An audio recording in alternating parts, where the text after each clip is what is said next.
Ce soir, je suis avec un groupe d'action NUPS pour faire du collage.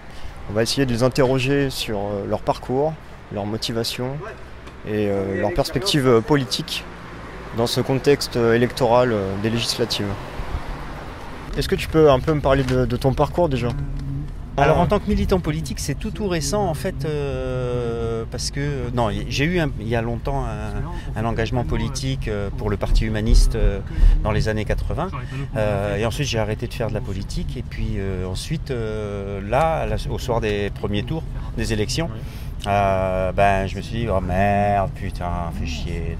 Donc je me suis engagé pour militer, pour qu'au moins on puisse gagner les législatives. Je me suis dit on verra. Du coup là il y a vraiment eu un réveil politique de ta part depuis les élections Non, c'est pas un réveil politique, c'est parce que la politique j'en ai toujours fait. J'ai toujours eu un engagement militant tout au long de ma vie, ou syndicaliste ou tout ça. Ça depuis que je suis tout petit en fait, voilà, c'est comme ça. Mais c'était que la façon de faire de la politique, moi ça m'allait pas quoi. Voilà, les partis, les machins, les bidules, tu vois, où tu as un chef qui décide et puis après toi tu fais. Et là, qu'est-ce qui fait que tu t'identifies à la NUPS La NUPS, c'est parce que c'est des gens qui ont envie de faire des choses ensemble quoi. Voilà, on se met d'accord sur un minimum de trucs. Là, pour moi, c'était la philosophie humaniste, cette posture-là, qui était le fondement de mon engagement, et que j'ai retrouvé dans les propositions et dans les méthodes d'organisation aussi, cette liberté de rentrer, de sortir, de tout ça, voilà. D'accord, du coup en fait, historiquement tu trouves que les structures politiques traditionnelles étaient un peu rigides, et là il y a plus de marge de manœuvre, plus de liberté avec ce type d'organisation? Je sais pas, disons que je pense que les institutions, au sens un peu large, elles ont subi quand même des chocs énormes avec, la question du système néolibéral et de l'individualisme qui le soutient. Et ça fait voler en éclats quand même l'ensemble des institutions. Voilà. Et plus les institutions étaient rigides, plus elles ont éclaté vite. Voilà. Et aujourd'hui, de mon point de vue, la seule possibilité d'agir, c'est des organisations qui sont souples, décentralisées, et dont la hiérarchie se fonde sur une certaine reconnaissance. Alors ton parcours politique, toi personnellement, qu'est-ce que tu as fait? Est-ce que tu as été dans des structures Je dirais que ça a commencé quand j'étais jeune, mais c'est pas vraiment un engagement politique. C'est-à-dire j'en ai toujours parlé dans ma famille et ouais, avec mes parents et tout, c'est quelque chose qui m'a toujours touché.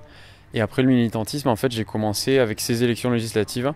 C'est-à-dire que j'ai toujours voté, j'ai toujours été engagé dans mes valeurs et mes choix personnels, mais jamais dans du militantisme politique avant les législatives de 2022.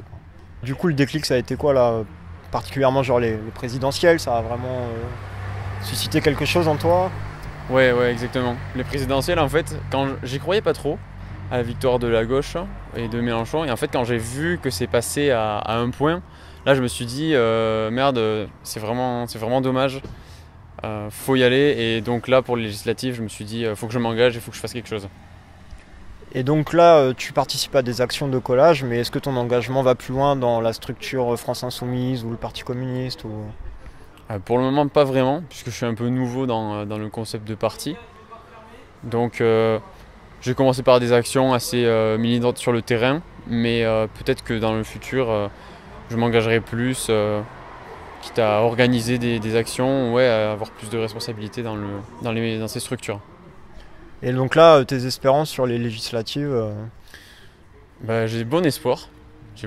Peut-être pas d'avoir la majorité, encore que j'y crois quand même, j'ai une partie de moi qui y croit.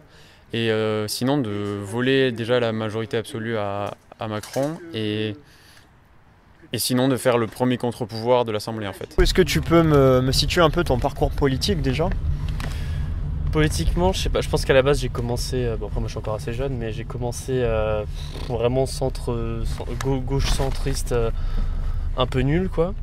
Et après j'ai eu un parcours avec les études et tout qui a fait que j'ai rencontré des gens de droite. Et petit à petit, en fait, en parlant aux gens de droite, ça te force à pousser tes limites, on va dire.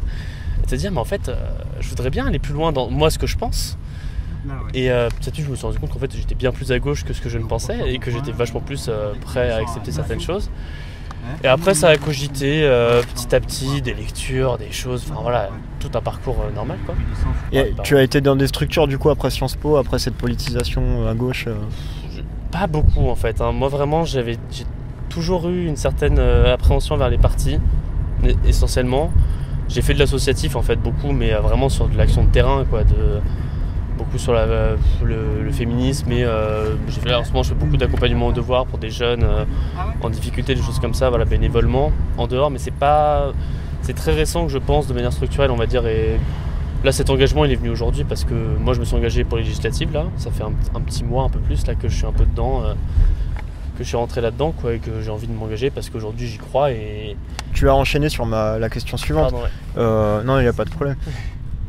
Qu'est-ce qui fait que tu arrives à t'identifier à la NUPS, à cette structure Bah, en fait, à la base, moi, c'est pas forcément ma ligne politique. Moi, je la situerais bien plus à gauche que celle de la NUP. Moi, je pense à une sorte de communisme respectueux des droits humains par rapport à ce qu'on a dit tout à l'heure. Mais voilà, une mise en commun, plus de moyens de production, plus d'entreprises, plus de conneries comme ça. Et voilà, tout le monde mange à sa faim, et puis voilà, et puis on est bien, quoi. Et écologique, bien évidemment.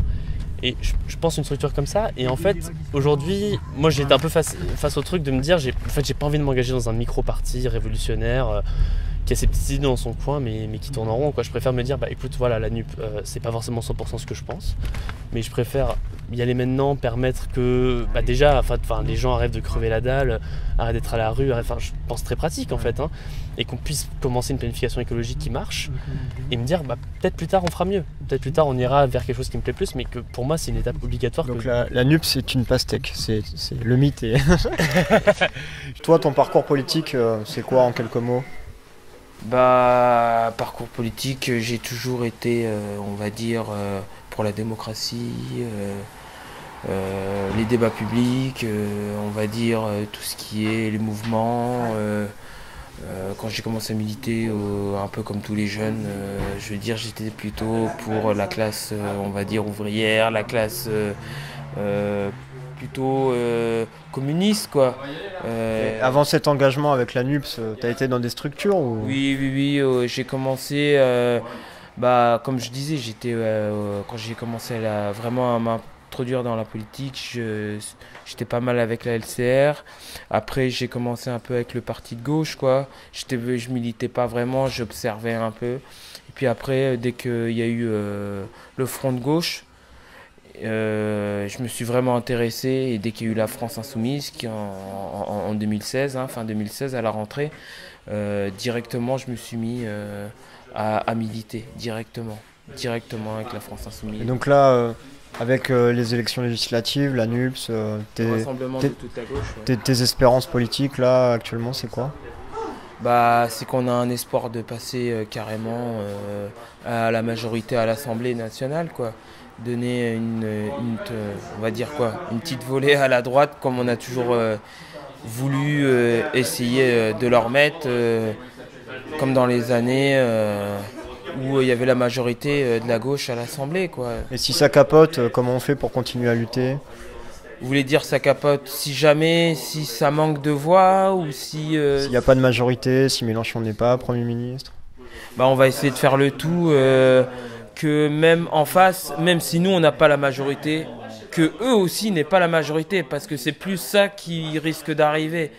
Ouais, donc ça pourrait découler sur un immobilisme parlementaire, ce qui est déjà une victoire. Ça voudrait dire qu'il y a 250 députés à gauche et 260 peut-être chez Renaissance ou La République En Marche, où ça se peut que même nous on soit même un tout petit peu plus haut à 280, qu'on n'ait pas les 289, mais vous voyez, ce serait un enjeu où le mieux de toute façon, ce qu'on attend, oui, c'est d'avoir la majorité, et que on ait notre cher Mélenchon comme Premier ministre, quoi. C'est tout ce qu'on attend.